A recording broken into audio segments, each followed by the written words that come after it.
قوة إلا بالله العلي العظيم. أعوذ بالله من الشيطان اللعين الرجيم. بسم الله الرحمن الرحيم. الحمد لله الذي هدانا لهذا وما كنا لنهتدي لولا أن هدانا الله. لقد جاءت رسل ربنا بالحق. الصلاة والسلام والتحية والإكرام على أفضل الموجودات العبد المعين والرسول المسدد المصطفى الأمجد المحمود الأحمد أبي القاسم محمد.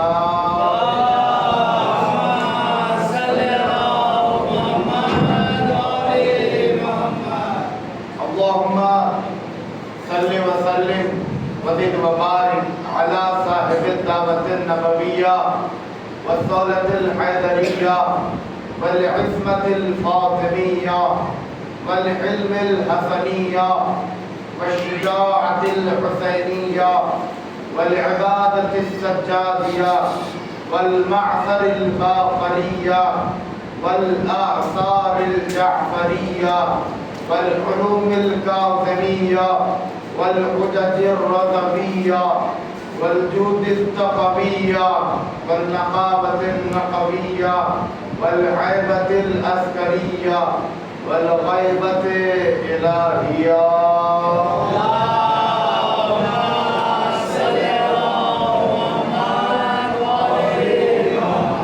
ولعنة الله على أعدائهم أجمعين من الآن إلى قيام يوم الدين.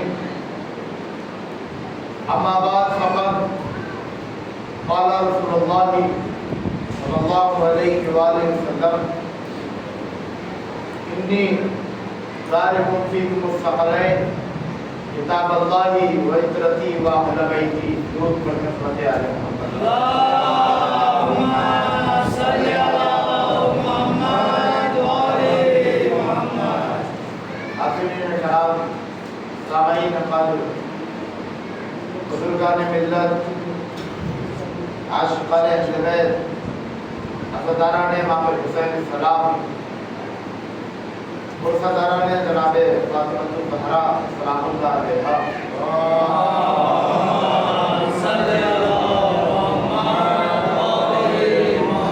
تشریف فرما ہے.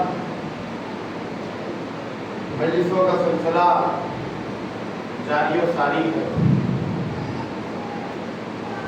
بلکہ یوں کہوں ایک عبادت کے بعد دوسری عبادت میں آپ مشغول ہو جاتے ہیں.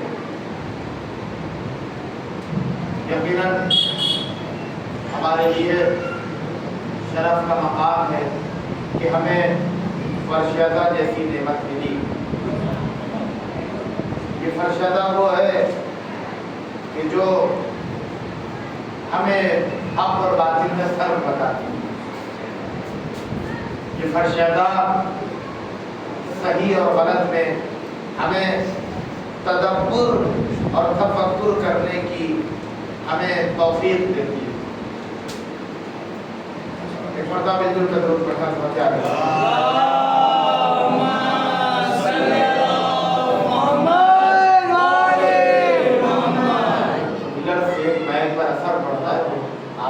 کو بھی نہیں لگتی کہ میچ والی ہے اور سامنے والی ہے. ایک مرتبہ مل جل کر بہتر انداز میں درود پڑھنا سمجھ آ رہا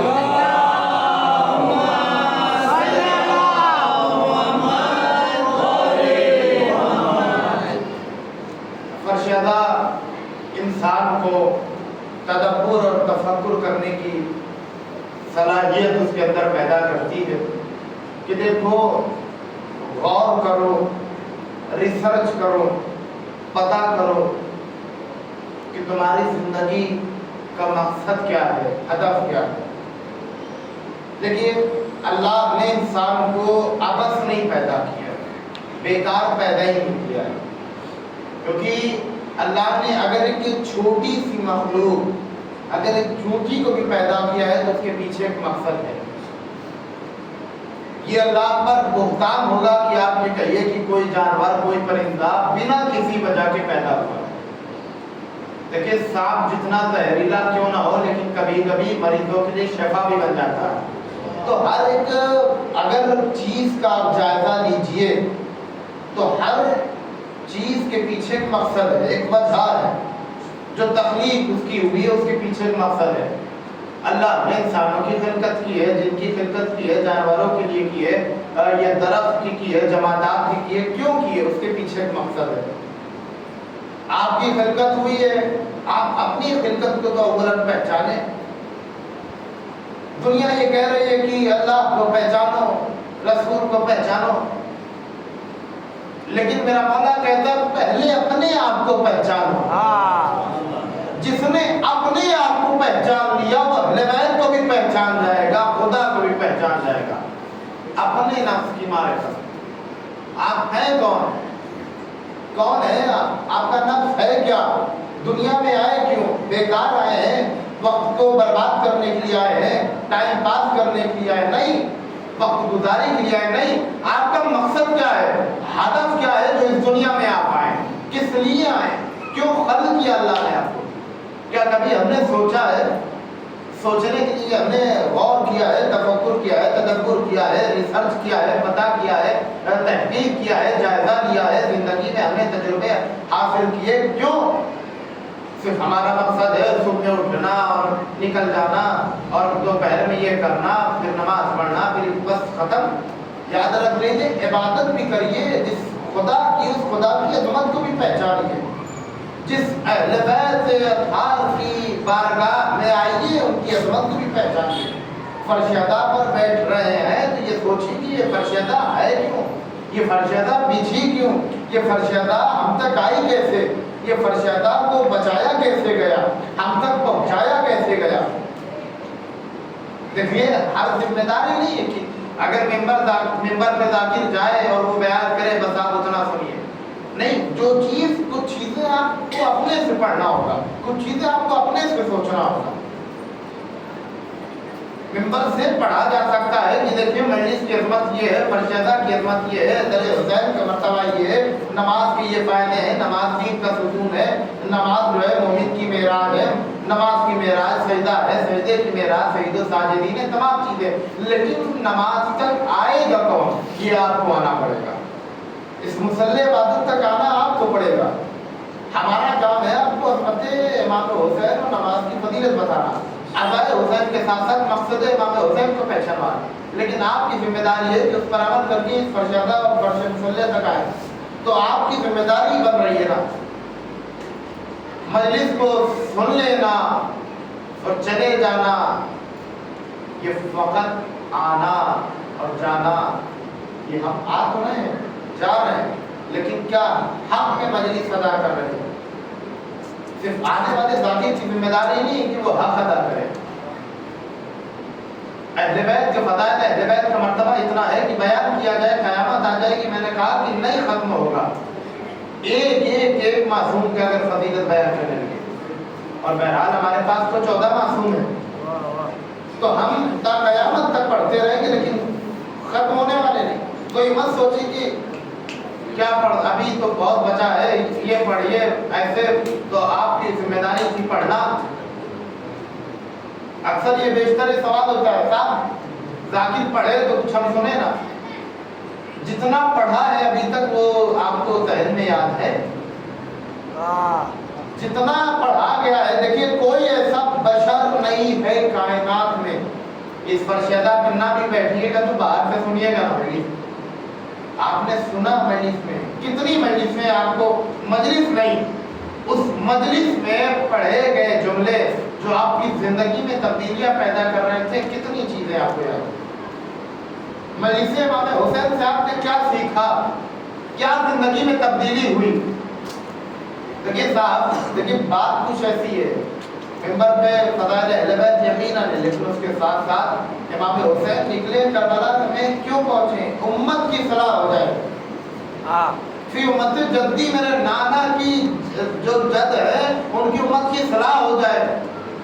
وہی میں بھی کر رہا ہوں ان کی سیرت پر عمل کرتے ہوئے. ذرا سی بیداری کے ساتھ سنیے گا، غور و فکر کے ساتھ. اگر بات اچھی لگے دعاؤں سے نوازیے گا، کیونکہ میرا یقیناً ممبر پہ بیٹھا ہوں تو حق ادا کر رہا ہوں. ورنہ میری بساط نہیں ہے کہ میں بزرگوں یہ تمام اپنے بزرگ بھائیوں کو ایک حکم کے طور پر پیش کروں، لیکن بہرحال اس ممبر پہ بیٹھا ہوں تو جس بھی حیثیت سے بیٹھا ہوں، ذاکر حسین کی حیثیت سے اور رسول خدا کے اس ممبر پہ بیٹھا ہوں، تو یقیناً یہ ذمہ داری ہے۔ اور جب اس ممبر پہ آ گئے تو اب یہ ہمیں نہیں دیکھنا پڑے گا کہ بزرگ سامنے کون ہے، چھوٹا کون ہے، بڑا کون ہے۔ اب مجھ سے زیادہ ذمہ داری یہاں پر کسی کی نہیں ہے، تو جو ذمہ داری ہے وہ پہنچا رہا ہوں۔ ہماری دستور یہ ہے کہ دیکھیے زندگی کا دستور ہے، ایک عطر کی دکان ہے صاحب، عطر کی دکان میں اگر آپ جائیے چچا، اگر عطر کی دکان میں خریدنے کے لیے نہیں، خالی چلے جائیے 5 منٹ کچھ منٹ اندر جا کر کے خالی کہیے کہ یہ عطر دکھائیے، کہا رہیے یہ عطر کا کیا نام ہے، یہ عطر کی قیمت کیا ہے، بس پوچھئے 2 سے 4 منٹ اور نکل جائیے۔ نکلنے کے بعد جب آپ کسی کے پاس پہنچیں گے، وہ کہے گا کیا عطر لگایا ہے تم نے؟ آپ کہیں گے میں نے عطر نہیں لگایا، وہ کہے گا نہیں عطر لگایا ہے، کہا نہیں عطر لگایا نہیں ہے، عطر کی دکان میں گئے تھے، عطر کی دکان میں گئے تھے، کہا عطر کی دکان میں گئے تھے تو لگایا بھی ہے، کہا نہیں لگایا نہیں، فقط دکان میں گئے تھے اور نکل گئے۔ جس ہم نے ورائٹی کا، جس کوالٹی کا ہمیں عطر چاہیے تھا وہ عطر نہیں ملا، واپس پھر لے آئے۔ کہا لیکن پھر بھی آپ کے جسم سے عطر کی خوشبو آ رہی ہے، تو بھیا جب کچھ منٹ اگر کسی عطر کی دکان میں پہنچ جائیں تو جسموں سے خوشبو آنے لگتی ہے۔ اگر ایک کوئلہ جو لکڑی نہیں ہوتا ہے، جو کوئلہ ہوتا ہے، اگر آپ لباس پہنیے صاحب، وائٹ کرتا ہے، وائٹ ٹی شرٹ ہے، وائٹ شرٹ ہے، پہن کر کے اس دکان میں چلے جائیے اور جانے کے بعد جب نکلیے تو کہیں نہ کہیں لباس پہ کوئلہ لگا ہوا ہوگا۔ آپ کہیں گے کہاں سے آ رہے ہیں صاحب؟ آپ کے جسم پر لباس گندا ہے، لگتا ہے کہیں کوئلے کی دکان سے آ رہے ہیں۔ میں نے کہا آپ کو کیسے پتا؟ کہ آپ کا جسم بتا رہا ہے، آپ کا لباس بتا رہا ہے۔ عزادارو تمہاری عظمت پر لاکھوں سلام۔ مجلس میں آ کر کے بیٹھ کے گزاری نہ کرنا، وقت کو گزارنا نہیں کہ ذاکر کتنی دیر پڑھتا ہے، وقت مکمل ہو یہاں آئے سنیں اور جائیں، نہیں۔ جب گھر سے نکلے اور یہ کہہ کر کے مجلس میں جا رہے ہیں تو مجلس میں آنا، نیت جب وہاں سے کر لی ہے تو پھر نیت نہ توڑنا۔ نماز میں نیت کرتے ہو مغرب کی نماز پڑھ رہا ہوں اور پڑھے عشاء کی، نماز باطل ہے، سمجھیے میں اشارہ دے رہا ہوں۔ پوری زندگی میں یہی تو بتا رہا ہوں، ایک لمحے کے لیے اگر کسی دکان پہ چلے جاؤ تو تمہارے جسموں سے، تمہارے لباس سے پتا چلے گا کہ کس دکان سے آ رہے ہو۔ پوری زندگی بچپنے سے لے کر کے جوانی کی منزل سے لے کر ضعیفی کی عالم تک تم اس فرشتہ تک آتے رہے، تمہارے کردار سے حسینیت نہ جھلکی، تمہارے کردار سے عزاداری نہ جھلکی۔ یاد رکھو فرشتہ پر آنا کمال نہیں ہے، اہل بیت کی سیرت اپنانا کمال ہے۔ پوری زندگی میں اپنی ذمہ داری کر رہا ہوں، میں کسی کو نہیں کر رہا ہوں۔ میں نہیں جانتا کہ آپ کتنی مجلس میں شریک ہوتے ہیں نہیں ہوتے ہیں، کیا مجبوری ہے کیا ہے، میں کسی کو نہیں کہتا، اپنے کہہ رہا ہوں۔ اتنی تو میں گارنٹی کے اس ممبر سے کہہ رہا ہوں، میں نہ جانے کئی ہزار مجلسوں میں نے خود کئی ہزار مجلسیں میں نے خود پڑھی ہے اور شریک ہوا ہوں، لیکن کردار سے اگر نہ پتا چلے کہ یہ حسینی ہے تو کیا فائدہ؟ کردار سے نہ پتا چلے کہ یہ عزادار ہے تو کیا فائدہ؟ کردار سے نہ پتا چلے کہ یہ نمازی ہے تو کیا فائدہ؟ دیکھیے میں یہ نہیں کہتا ہوں دنیا لقب دے باعمل نمازی روزے دار عزادار، نہیں، عمل سے اظہار ہونا چاہیے۔ زمانہ ٹائٹل دے نہ دے وہ الگ سی بات ہے، لیکن آپ کے عمل سے جھل کے پوری مجلسوں کو آپ سن رہے ہیں عزاداری کو، کتنی مجلسیں آپ نے بھی ہزاروں لاکھوں کی ہوں گی، لاکھ نہیں کہتے لیکن الحمدللہ ہزار تو کی ہو، تو ہم نے بھی نہ جانے کتنی کی ہے، کچھ پتہ نہیں۔ اتنی مجلسوں کا سلسلہ آپ کے یہاں یقیناً نشر پیشرا چلتا ہے، آپ اتنی مجلسیں کرتے ہیں، کبھی ایصال ثواب کی، کبھی ذکر اہل بیت، کبھی محافلوں کا سلسلہ، مجالسوں کا سلسلہ، شہادت کا سلسلہ، ولادت کا سلسلہ، لیکن ذکر اہل بیت تو سنتے ہیں نا۔ ایک امام جمعہ بھی اگر خطبے کے لیے جاتا ہے تو وہ بھی آپ کو اہل بیت کی بات بتاتا ہے، وہ بھی آپ کو معرفت اہل بیت بتاتا ہے، وہ بھی آپ کو امام کے قریب کرتا ہے۔ تو جب اتنا سنتے ہیں کہ آپ کے کردار میں سے اہل بیت کی محبت کی بھول جھلک رہی ہے، تدبر تفکر کریے. دیکھیے اس لیے میں کہہ رہا ہوں کہ ہماری ذمہ داری ہے، ہم میری سنتے ہیں اور چلے جاتے ہیں، ہم آئے اور گئے. اسی لیے میں کہہ رہا ہوں زندگی کا کچھ پتہ نہیں ہے. ہماری خلقت آل محمد کے صدقے میں ہوئی ہے اور ہمارے کردار سے آل محمد کی محبت میں جھلکے. ہماری زبان میں صرف کلمہ ہے، پھر ہم دوسروں کو کیوں برا بھلا کہیں کہ وہ عزاداری نہیں کرتے، وہ ماتم کے خلاف، عزاداری کے خلاف. سامنے والا کہہ سکتا ہے نا چلو ہم تو خلاف ہیں، ہم تو عزاداری نہیں کرتے، ہمیں معرفت نہیں، لیکن تمہیں تو معرفت ہے نا، تم تو فرشادہ پہ جا کے بیٹھو. ہم تو یہ دیکھ رہے تھے کہ تم بازار میں ٹہل رہے تھے. زمانہ آپ کو ایسا نہ کہہ دے اس سے پہلے ہی اپنے کردار کو بدلیے. کوئی یہ نہ کہہ دے صاحب کہ ہم نے دیکھا ادھر مجلس ہو رہی تھی، آپ بازار میں ٹہل رہے تھے، ادھر جلوس نکل رہا تھا، آپ وہاں جوا کھیل رہے تھے، شراب پی رہے تھے، کسی دکان پہ کسی مارکیٹ میں بیٹھے ہوئے تھے. تو یاد رکھو کہ پھر زمانے والے آپ کے قریب نہیں ہوں گے. اہل بیت کی سیرت پر کیا اختیار کریں گے؟ وہ کہیں گے جب یہ اہل بیت کا ماننے والا ایسا ہے تو یاد رکھو پھر اہل بیت پر لوگوں کی چاہیے. ہم آپ سے غیروں سے نہیں اتنا مطالبہ ہے، غیر کو معرفت نہیں جانتے ہی نہیں ہیں، لیکن آپ پہچانتے. میں نے آپ کے سامنے حدیث پڑھی ہے، میں تمہارے نزدیک دو گرا قدر چیزیں چھوڑے جا رہا ہوں، وزنی چیزیں. کہہ کون رہا ہے؟ کائنات کا رسول کہہ رہا ہے. کیا کہہ رہا ہے؟ انی تارکم فیکم الثقلین کتاب اللہ و اطرتی و اہل بیتی. دو وزنی چیزیں چھوڑے جا رہا. دیکھو تمہارے ہاتھ بھی دو ہیں تو دامن بھی تھامنا تو دونوں ہاتھ سے تھامنا ہے. ایک اہل بیت ہے، ایک قرآن ہے. ایک اہل بیت ہے اور ایک قرآن ہے. یاد رکھو قرآن کی آیتوں کو آپ جب ملاحظہ کیجئے گا نا، ہمارے لیے معجز نما یہ کتاب ہے. قرآن ہے کیا؟ قرآن ہدایت کے لیے نازل ہوئی. قرآن متقیوں کے لیے ہدایت یافتہ کتاب. قرآن ہمارے لیے تفکر اور غور کرنے کی بہترین کتاب. قرآن جس کو نازل کرنے والا بھی وحدہ لا شریک ہے اور تمام کتابوں میں یہ واحد کتاب ہے. دیکھیے اللہ نے توریت بھی نازل کی، انجیل بھی نازل کیا، زبور بھی نازل کیا، لیکن اس قرآن کا مرتبہ ایک الگ ہے. قرآن وہ کتاب ہے کہ جس کے لیے اللہ نے کہا نازل بھی میں نے کیا، حفاظت بھی میں اس کی کرنے والا ہوں. یہ قرآن وہ ہے کہ جس کی تلاوت اگر کوئی کرے، نہیں، قرآن وہ کتاب ہے کہ جس کی معرفت اگر کوئی حاصل کر لے تو سر کڑ بھی جاتا ہے لیکن قرآن کی تلاوت ہوتی ہے. قرآن وہ کتاب ہے کہ جو مریضوں پہ پڑھ دیا جائے تو صاحب شفا مل جاتی ہے. قرآن وہ کتاب ہے کہ اگر کوئی سفر پہ نکل رہا ہو تو دم کر دیا جائے، سفر کامیاب ہو جاتا ہے. قرآن وہ کتاب ہے کہ اگر مردے پہ پڑھ دیا جائے تو مردے کے لیے ثواب جاریہ بن جاتا ہے. بھیا یہی تو ہمارا دستور ہے، ہم نے قرآن کو طاق کی زینت بنا دیا ہے. اب قرآن اٹھاتا ہی نہیں کوئی ہے. قرآن کو طاق کی زینت نہ بناؤ. ہر فرد یہ کہتا ہے یاد رکھو یا تو قرآن شادیوں میں کھلتا ہے یا قرآن مرحوم کے مرنے کے بعد میں کھلتا ہے. یاد رکھو قرآن مردوں کی شفا کے لیے بھی آیا ہے، قرآن مرنے کے بعد کے لیے نہیں آیا. قرآن زندوں کی معراج کے لیے آیا ہے. قرآن تمہارے لیے ہدایت یافتہ کتاب ہے. قرآن وہ ہے جو تمہاری زندگی کو بدلتا ہے. قرآن وہ ہے جو زمانے میں انتشار پھیلانے سے بچاتا ہے. قرآن وہ ہے جس میں تمام چیزوں کا علم ہے.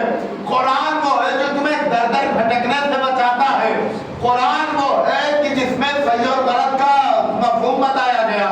قرآن وہ ہے جس میں حق اور باطل کو بتایا گیا کہ حق الگ ہے، باطل الگ ہے. قرآن وہ ہے جو بتاتا ہے کہ دیکھو حق کو کیسے پہچانو، باطل کو کیسے پہچانو. قرآن وہ کتاب ہے جو قرآن معجزہ ہے، قرآن ہماری زندگی کے لیے شفا ہے۔ تو دنیا قرآن کو نہ سمجھ پائی کہ قرآن کیا ہے، قرآن ہے کیا؟ کہا قرآن اللہ نے نازل کیا۔ اللہ کہتا ہے کہ ہم نے قرآن کو نازل کرنا چاہا، زمین پر آسمان پر انکار کر دیا۔ کسی کے اندر اتنی وسعت نہ تھی، قوت نہ تھی کہ وہ قرآن جیسے وزنی کتاب کا وزن برداشت کر سکے۔ اب سمجھو رسول کی عظمت، جس ذات پر نہیں، جس رات میں سورہ قدر پڑھتے ہیں نا، جس رات میں وما ادراکا ما لیلۃ القدر، اس رات کی عظمت کو کوئی درک نہیں کر سکتا تھا، سمجھ نہیں سکتا۔ جس رات میں قرآن نازل ہو جائے اس رات کو کوئی نہیں سمجھ سکتا، تو جس ذات پر قرآن نازل ہو جائے اس ذات کو کوئی کیا سمجھے گا؟ اور یہ کہتے ہیں اب رسول کے جیسے، یاد رکھو اللہ نے قرآن میں، اب سنیے گا قرآن کی عظمت سنیے نا، اہل بیت سنیے، دو ہے آپ کے سامنے، ایک اہل بیت ہے، قرآن ہے۔ اہل بیت کون؟ جن کے لیے رسول نے حدیثیں پڑھی ہیں، عظمت بتائی ہے، قرآن ان کی شان میں قصیدے پڑھا ہے۔ کیا پڑھا ہے؟ دیکھیے ابھی میں نے کہا تھا شروع میں، قرآن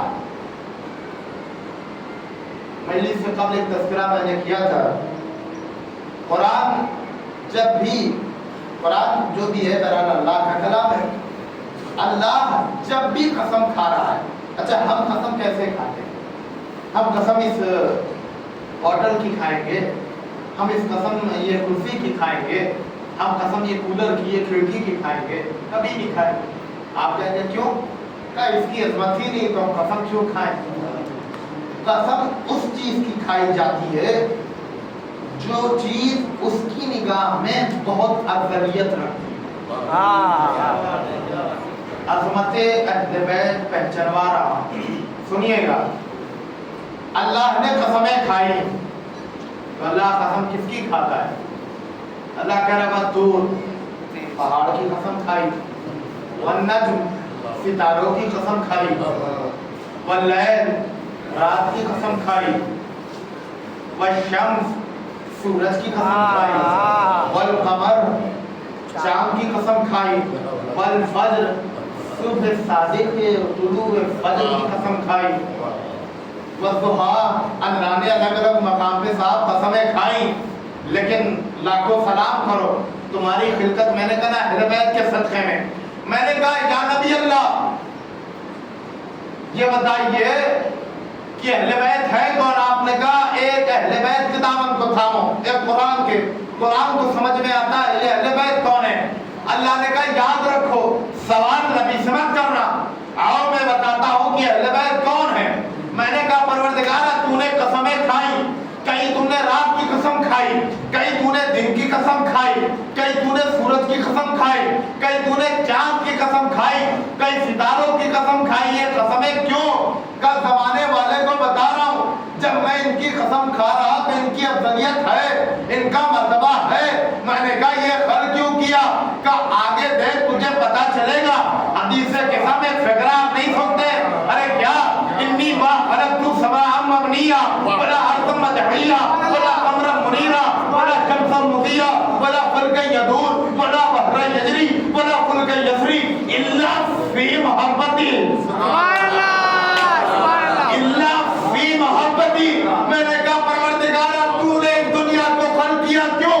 تو نے دنیا کو خلق کیا کیوں؟ تو نے ہمیں پیدا کیا، خلقت کا سبب کیا ہے؟ اللہ نے کہا سنیے توجہ کے ساتھ، اللہ نے کہا آسمان کا شامیانہ پانچوں کی محبت میں، زمین کا گھر پانچوں کی محبت میں، یہ سورج کا نکلنا، سورج کا روشنی دینا پانچوں کی محبت میں، یہ ستاروں کا ٹمٹمانا پانچوں کی محبت میں، یہ چاند کا تاریکیوں میں روشنی دینا پانچوں کی محبت میں، یہ دریاؤں کا بہنا پانچوں کی محبت میں، یہ چڑیاؤں کا چمک، یہ چڑیاؤں کا چہکنا یہ پانچوں کی محبت میں، پھولوں کا مہکنا پانچوں کی محبت میں، یہ انسان کے اندر جوانی یہ پانچوں کی محبت میں۔ میں نے ان پانچوں کی محبت میں پوری کائنات کو خلق کیا۔ میں نے کہا اللہ یہ کہہ رہا ہے وہ عزت عزتی و جلالی، اپنی عزت و جلالت کی قسم کھا کے اللہ نے بتایا میری عزت و جلالت کی قسم کہ میں نے آسمان کا شامیانہ، زمین کا فرش، سورج و چاند، ان پانچوں کی محبت میں خلق کیا۔ میں نے کہا یہ پانچوں کی محبت میں تو نے اس پوری کائنات کو خلق کیا، تو تو نے قرآن میں الگ الگ مقام پہ قسمیں کھائی، لیکن کہیں عزت و جلالت کی قسم نہیں کھائی۔ اللہ نے کہا یاد رکھ میں نے تیری بھی خلقت ان پانچوں کی محبت میں خلق کیا۔ ارے یاد رکھو تمہیں کیسا بات کرو، اللہ بتا رہا ہے میں نے قرآن میں قسمیں کھائی لیکن عزت و جلالت کی قسم نہیں کھائی، لیکن جب آپ پنجتن کیا ہے عزتی و جلالی، عزت و جلالت کی قسم کھا کے اللہ نے بتایا اگر تم نے ان پانچوں کی عزت نہ کیا زمانے میں ایسا ذلیل کروں گا شکل دکھانے کے لائق نہیں ہے۔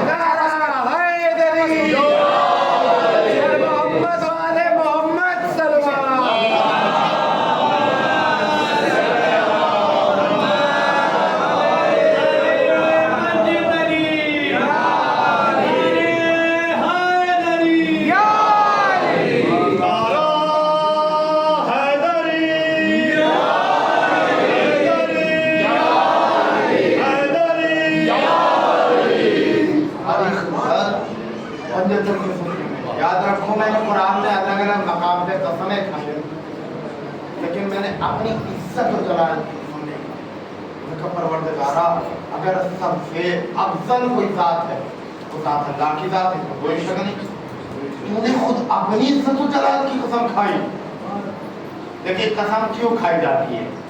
ہم یہ قسم یہ کھاتے ہیں صاحب اپنی بات منوانے کی۔ جب زمانہ ہمیں ٹیگ دینے لگتا ہے صاحب آپ جھوٹے، آپ جھوٹ بول رہے ہیں، تو ہم قسم کھاتے ہیں اور قسم کھانے کے بعد یہ کہتے ہیں کہ نہیں یہ آپ سچ ہیں، قرآن کی قسم کھا لو، اہل بیت کی قسم کھا لو، اللہ کی قسم کھا لیتا ہوں آپ کی منزل پر۔ دیکھیے ایک چیز اور ہے، بات آگئی قسم کی عرض کرو، ہمارے سماج میں زیادہ یہ بھی ہے ہر بات میں ہم قسم کھا لیتے ہیں، اتنی آسانی سے قسم مت کھایا کریے، اتنی آسانی سے اہل بیت کی اور قرآن کی قسم نہ کھائے۔ ابھی اگر کہہ دیے کسی سے صاحب اپنے والدین کی قسم کھاؤ، میرے والدین کی قسم کیا بات کر رہے ہیں آپ، اگر میری قسم جھوٹی نکل گئی تو نہیں، اپنے والدین کی قسم نہیں کھائیں گے، اہل بیت کی قسم جھوٹی کھا لیں گے۔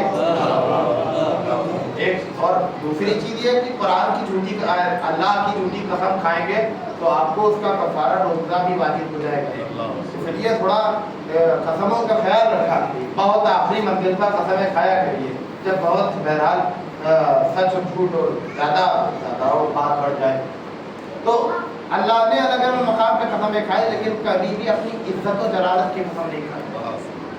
اللہ نے قرآن میں الگ الگ مقام پہ رات کی قسم، سورج کی قسم، ستاروں کی قسم، چاند کی قسم، پہاڑ کی قسم، الگ الگ مقام پر الگ الگ چیزوں کی قسم کھائی، لیکن اللہ جب اپنی عزت و جلالت کی قسم کھا رہا تو پنجتن کی عظمت کو بھی بتا رہا۔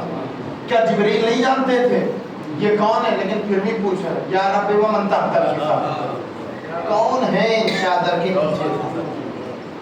میں کہوں گا جبریل امین، آپ تو فرشتوں کے سردار، اور وحی بھی لے کے آتے ہیں تو بھی اللہ کے حکم سے، اور اللہ ہو بھی نہیں سکتا ہے کہ اللہ آپ کو نہ بتائے کہ کون ہے، اور آپ کا تو یہاں آنا جانا لگا رہتا ہے پھر بھی آپ کو نہیں پتا تھا۔ زمانے والوں کو بتا رہے ہیں کہ پنجتن کی عظمت کیا ہے، اور پنجتن کی عظمت نہیں بلکہ یاد رکھو کائنات میں چاہے موبائلہ دیکھ لیے چاہے جو بھی دیکھ لیے آپ کو پتہ چلے گا جو پنجتنوں کی مرکزیت ہے وہ شہزادی اکرم، شہزادی عالمیان ہے۔ آپ کہیں گے کیسے؟ کہ اس لیے تعارف کرایا جا سکتا تھا یہ رسول کی بیٹی ہیں. سب سے بڑے کون تھے؟ رسول تھے نا. رسول کی بیٹی ہیں. یہ رسول کے داماد علی ہیں. یہ رسول کے بیٹے حسن و حسین ہیں. رسول نے جگہ پر میں نے کہا نا اسی لیے کچھ لوگ سوال کریں اس سے بہتر باتیں کر دو. رسول نے آیت ہے نا موبائل کی بیٹے لے جاؤ تو بیٹوں کے طور پہ حسن و حسین کو لے گئے. تو میں قرآن کی نگاہ سے حسن و حسین کو رسول کا بیٹا کہہ رہا ہوں. تو آپ بعد میں یہ نہ پوچھے گا آپ نے کیسے بیٹا کہہ دیا, ان کی تو ایک بیٹی تھی. میں قرآن کے نزدیک قرآن کی آیتوں کے حساب سے کر رہا ہوں. قرآن کہہ رہا ہے اپنی بیٹے کو لے جاؤ, اپنے نفسوں کو لے جاؤ, اپنی عورتوں کو لے جاؤ. لیکن ہر جگہ پر قرآن نے قید لگائی, لیکن عورتوں کی بات آئی قید نہیں لگائی. اپنی عورتوں کو لے جاؤ. سبحان اللہ, سبحان اللہ, سبحان اللہ. نسبت چاہے جتنی جوڑ دو, جو صاحب شریعت اور جزو رسالت ہوگی وہی جائے گی موبائل پہ. قید نہیں لگائی وہاں تو نفسوں کی قید ہے. نفس کون ہے؟ علی. اپنے بیٹوں کو لے جاؤ. بیٹے کون ہے؟ حسن و حسین. قرآن آیت پڑھ رہا ہے اور رسول نے اس آیت کی تصدیق بتا دی. دیکھو ہم نے حسن حسین کو اپنا بیٹا کہا. بہرحال قرآن یہ بتا رہا ہے کہ دیکھو ہر مقام پہ اہل بیت کی فضیلت سمجھو. رسول نے الگ الگ مقام پہ اہل بیت کا مرتبہ سمجھایا اور پہچانوایا. العلی مال قرآن والقرآن مال علی. قرآن علی کے ساتھ, علی قرآن کا. الحق مال علی والعلی مال حق. حق علی کے ساتھ, علی حق کے ساتھ. انا مدینۃ العلم وعلی بابھا. میں مدینے کا شہر علم, علی اس کے دروازہ. میں شہر علم ہوں, علی اس کے دروازہ ہے.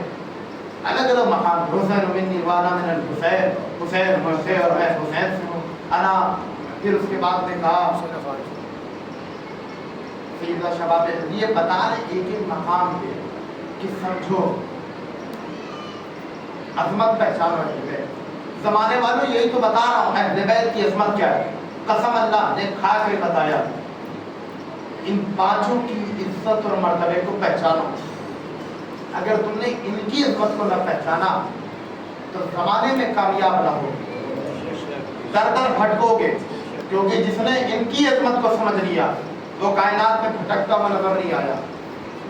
میں نے کہا یا رسول اللہ یہ بتائیے کہ ہم نے یہ دیکھا کہ یہ تو آپ کو مان نہیں رہے, اہل بیت کو مانیں گے.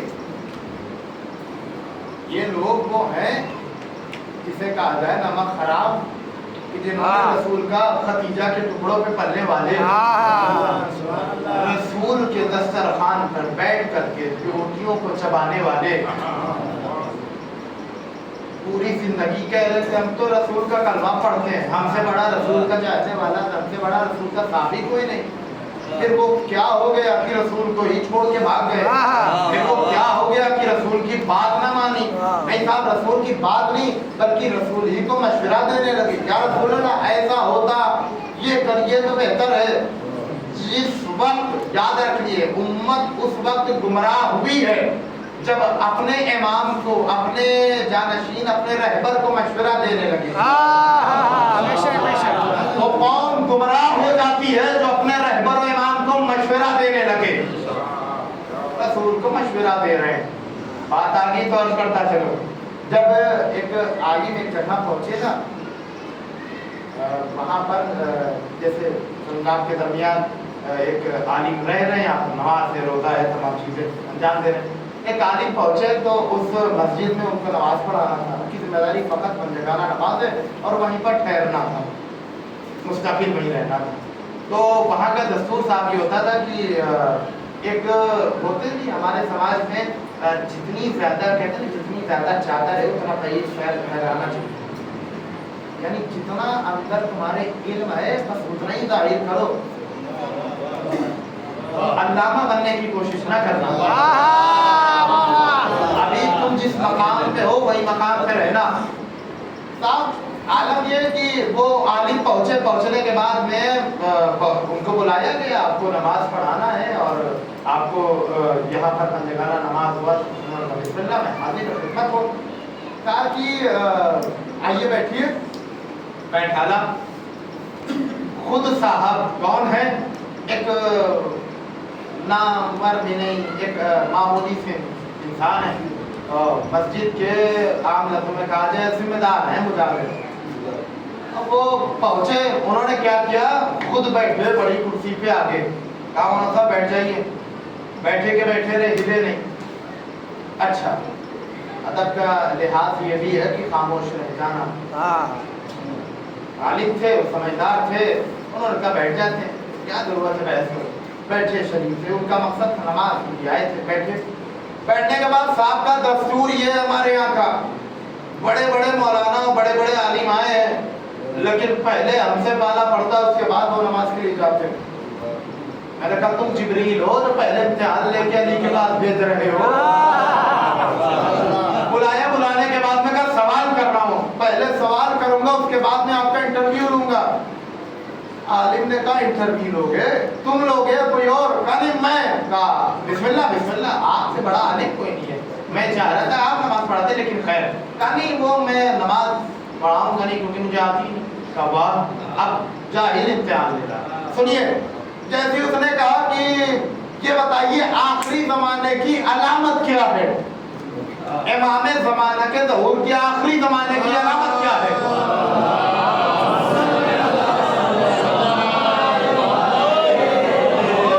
آخری زمانے کی علامت کیا ہے؟ اس نے کہا یہ فقرہ کی آخری زمانے کی کوئی علامت بتائیے. فقرہ نے کہا کہ آخری زمانے کی بہت علامت ہے, بتاؤ کیا بتاؤں. کہ ایک وہ علامت بتائیے جو ہمیں سمجھ میں آ جائے. اگر ہمیں سمجھ میں آ گئی تو میں سمجھوں گا آپ پاس ہو گئے, اور نہیں سمجھ میں آئی میں سمجھوں گا فیل ہو گئے. مجھے کتاب اور یہ وہ مجھے نہیں سمجھ میں آتا, مجھے لاجکلی سمجھائیے جو عقل سے سمجھ میں آ جائے.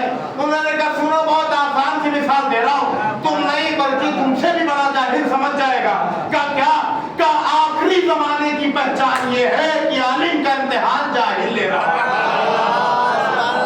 عالم کا امتحان جاہل لے رہا ہے. اب آمادہ ہو جائیے گا. میں نے کہا جملے کا استعمال کیجیے گا. میں نے کہا یا رسول اللہ, کہ آپ کو کہتے ہیں کہ میں نے رسول کو مانا ہے لیکن پہچانا نہیں. یہ آپ کی آیتوں پر, آپ کے بھیجی ہوئے تمام آپ کے قلب مبارک پر جو آیت آئی, قرآن نازل ہوا, اس پر یہ عمل نہیں کرتے ہیں. یہ کہتے ہیں ہم سے بڑا مسلمان کون, ہم سے بڑا رسول کا چاہنے والا کون. یا رسول اللہ بتائیے حق پر کون ہے, باطل پر کون ہے.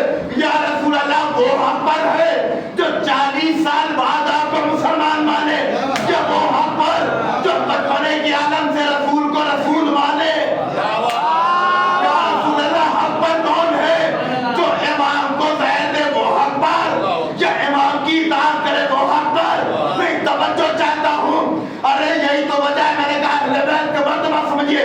ایک ہندو شاعر بہادر لکھنوی نے پوری بات کو سمیٹ کر 4 مصروں میں کہہ دیا, جام پہ جام پیا پھر بھی مسلمان رہے, پہلے ناموں کو دیا پھر بھی مسلمان رہے.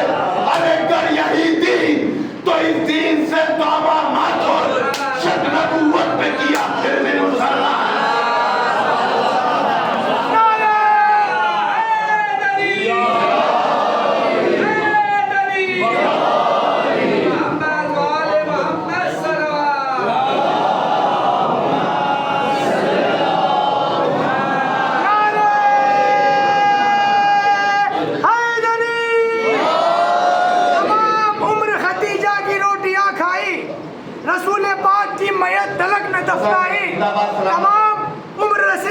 تمام عمر خدیجہ کی روٹیاں کھائی, رسول پاک کی میت تلک نے دفنائی, اور نجس لہو نے ابارا زباں پہ بات آئی. یہ خاکی نور کو کہنے لگے بڑا بھائی, اور علی کا قول ہے کمتر فضول بولے گا, علی کا قول ہے کمتر فضول بولے گا, حرام زادہ خلاف رسول بولے گا. نعرہ حیدری.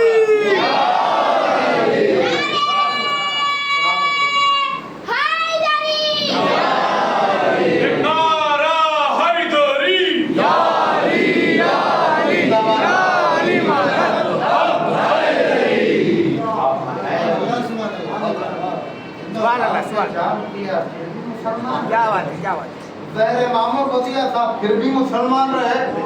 تو ماترلک نبی کہتے ہیں میں تو ہندو بہتر ہوں، اگر کر یہی دین تو اس دین سے توبہ مت چھوڑ، شک نبوت پہ کیا مسلمان ہے، جس نبی کے ذریعے سے تم مسلمان کہلا رہے ہو، نبی نہ ہوتے تو تم مسلمان نہ ہوتے، نبی نہ ہوتے تو تمہارا وجود ہی نہ ہوتا، پھر بھی اپنے آپ کو مسلمان کہہ رہے ہیں۔ یاد رکھو نبی سے دعویٰ کرو گے تو زمانہ کتنا بھی اچھا، فرق کیا ہے ہمارا، ہم نے ایسوں کو مولا مانا ہے کہ ہم القاب دیں نہ دیں، لیکن زمانے والوں کو پتا ہے کہ صدیق کون ہے اور کاذب کون ہے،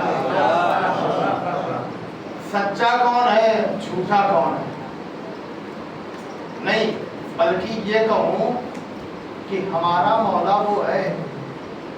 دیکھیے آپ کتنے لقب دیتے تھے، ہمیں اس سے کوئی پریشانی نہیں، آپ یہ کہتے ہیں کہ رضی اللہ، اس کا معنی میں نے دیکھا اللہ راضی ہو جائے، آپ میرے لکھے صاحب ان سے آپ راضی ہو جائیے، راضی ہو جائیے، راضی ہو جائیے، راضی ہو جائیے، لیکن ہمارے میں فرق یہی ہے، آپ اور ہمارے، ہم کہتے ہیں چلو بہت اچھی بات، آپ نے یہ کہا پھر بھی مجھے جملہ مل گیا، اس لیے آپ پوری زندگی کہتے رہیں گے اللہ راضی ہو جا، وہ امام کیا جس کے لیے امت دعا کرے راضی ہو جا، ہمارا امام وہ نہیں جملے کا استعمال کیجئے گا، اب نہیں بولے تو پھر کب بولیں گے، ہمارا تمہارا امام وہ جس کے لیے تم کہتے ہو اللہ راضی ہو جا، میرا امام وہ ہے جس کے لیے اللہ کہتا میں راضی ہو گیا، اب تو راضی ہو جا، یہی ہے جسے امت راضی کرے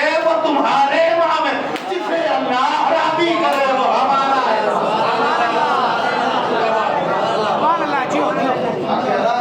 یا یہ تو نفس مطمئنہ، اے نفس مطمئنہ میں راضی ہو گیا، پہلے ہی تو راضی ہو گیا، ہاں میں راضی ہو گیا، اب اے حسین تو راضی ہو جا، پلٹ اپنے رب کی طرف، تیرا رب تجھ سے راضی ہو گیا، تو نے قربانی دے دی، تو نے شہادت پیش کر دی، میں نے قبول کر لی، راضی ہوں، میں نے کہا نہیں پروردگارا حسین کو جنگ لڑنے دو، کہا حسین کو زمانے والوں کو بتا رہا ہوں، اور میرا امام تو جس نے ایک شب لیٹ کر کے رسول کے بستر پر مرضی پروردگار کا حامد مالک ہو جائے، ہمارا امام وہ ہے جس کے ٹھوکر مار دینے سے مردہ زندہ ہو جائے، جو زندوں کی نماز پڑھا دے تو مردہ ہو جائے، ہمارے امام پر شک نہ کرنا، ہمارے امام سے تقابل نہ کرنا، کربلا نہ ہوتی تو ہم پہچانتے رہا، یہ ہے مقصد کربلا، یہ ہے عطاداری جو ہمیں ملے، یہی ہے وہ پنجتن کہ جن کے صدقے میں ہماری خدمت۔ آپ کربلا میں دیکھیے تو آپ کو پنجتن نظر آئیں گے، آپ کہیں گے کیسے، اور کیجئے گا تو آپ کو پنجتن نظر آئے گا، تصور کیجئے اگر ذہن پہنچ رہا ہوں، پنجتن میں کون سب سے پہلے رسول خدا، ہم شکل پیغمبر کون ہیں، سلامت رہے، ہم شکل پیغمبر ہیں جناب علی اکبر، اور ثانیہ زہرا کون ہے جناب زینب سلام اللہ، امام حسین خود بنفس نفیس ہیں، اور کون ہے، اور کون گیا تم کہیں علی، جس کی سیرت و رفتار و گفتار زمانہ صفین میں پہچان نہ پایا علی ہے یا عباس ہے، وہ موجود، پھر امام حسن کے بنفس نفیس خود جناب قاسم، یہی تو بتا رہی ہے، جس موڑ پہ دیکھو ان کا اٹھنا، ان کا چلنا، ان کا بولنا، ان کی رفتار سب یقیناً آپ بڑی سے ادا کر رہے ہیں، اس فرشدہ پہ آئے ہمیں توفیق ہوئی ہے، کیونکہ کوشش کیا کہ میں آخری میں جملہ کہہ رہا ہوں، عرض نہیں کرنا تھا، لیکن پھر بھی آپ لوگوں کی بہرحال دیکھیے جن کی مجبوری ہے، ان کی وجہ ہے، تمام چیزوں میں ان کو نہیں کرتا، لیکن آپ نوجوان سے میرا خطاب ہے، میں آپ کے حضور میں اتنے دور سے سفر کر کے آپ کے اس درمیان میں ذکر اہل کرنے کا شرف مجھے ملا ہے، ذریعہ آپ بنے، ذرائع پیدا ہوئے وہ اہل بیت کے ذریعے یا بنایا آپ یا بنے، اور یقیناً میں آپ کے درمیان حاضر ہو گیا، ورنہ میرے کے ساتھ کیا کہ میں اس رسول کے منبر پہ بیٹھوں، حاضر ہو گیا آپ کے درمیان، میں اتنی دور سے آیا ہوں آپ کے درمیان دیکھ رہے ہیں بیت بتانے، عظمت اہل بیت، عظمت امام حسین، آپ چند قدم بھی چل کر کے آ سکتے ہیں، آدھی مجلس ختم ہونے کے بعد آپ آ رہے ہیں، آخر میں آ رہے ہیں، آ ہی نہیں رہے ہیں، لیکن میرا کوئی فائدہ نہیں، میرا کوئی نقصان نہیں، میں جیسے مریض پڑھتا ہوں جو پڑھتا ہوں پڑھتا ہوں، لیکن ذمہ داری ہے آپ کی، یہ وہ 10 دن ہے نا صاحب جس کے لیے آپ پورا سال انتظار کرتے ہیں، ذرا ان سے پوچھئے جو باہر رہتے ہیں، آپ کو پتا ہے آپ تو اپنے وطن کی عزاداری کر لیتے ہیں، آپ کو کیا لگتا ہے ہمیں اپنے وطن کی یاد نہیں آتی؟ کیوں نہیں آتی؟ لاکھ پورے سال مجلسیں کریں لیکن وہ 10 دن کی بات نہیں ہے جو اس سید الشہداء کے غم میں، جب 10 دن دیکھتا ہوں وطن کی عزاداری دل تڑپتا ہے، لیکن مجبور ہوں، یہ ذکر اہل بیت میں شہزادی نے شرف بخشا ہے کہ ذاکر امام حسین کی عرصے فیاض کو ذمہ داری کرنا، اللہ اکبر، یقیناً کربلا نہ ہوتی تو سمجھ میں نہ آتا، کربلا نہ ہوتی تو ہمیں پتہ نہ چلتا، ہم نے کربلا میں کیا دیکھا، کربلا میں بچے بھی شہید کیے گئے، کمسین بھی مارے گئے، جو گنج شہیدہ بنی ہے وہ کیوں، کیا تصور کیا، وہ بعض روایتوں کے مطابق 65 بچے آئے تھے، 55 45 40 جو رکھے لیا الگ الگ روایتوں کی طرف، یعنی بچے مارے گئے، کیسے گھوڑوں کی ٹاپوں سے پامال کرتے ہیں، خیموں میں آگ لگائی جانے لگی، گھوڑے دوڑے، اس میں بچے مار دیے گئے، کمسین بچے تھے نا، اللہ ہو، ایک ہمیں وہ دیکھتے کربلا کی ماؤں نے اپنے دلوں پہ پتھر رکھا ہے اور پتھر رکھ کر کے استقامت سے اپنی اولاد کو قربان کیا ہے امام حسین ابن کربلا کے 2 ننھے مجاہد بھی ہیں، اور محمد جناب زینب، عبداللہ نے کہا تھا زینب ایک بیٹا میری جانب سے قربان کر دینا، ایک بیٹا اپنی جانب سے قربان کر دینا، جناب زینب کربلا میں کتنی مظلومیت ہے، جناب زینب یقیناً شہزادی نے، شہزادی کا کرم ہے، جنہوں نے اپنے باپ کا بھی لاشا دیکھا، اپنی ماں کی رخسار پر لگتے ہوئے تماچے،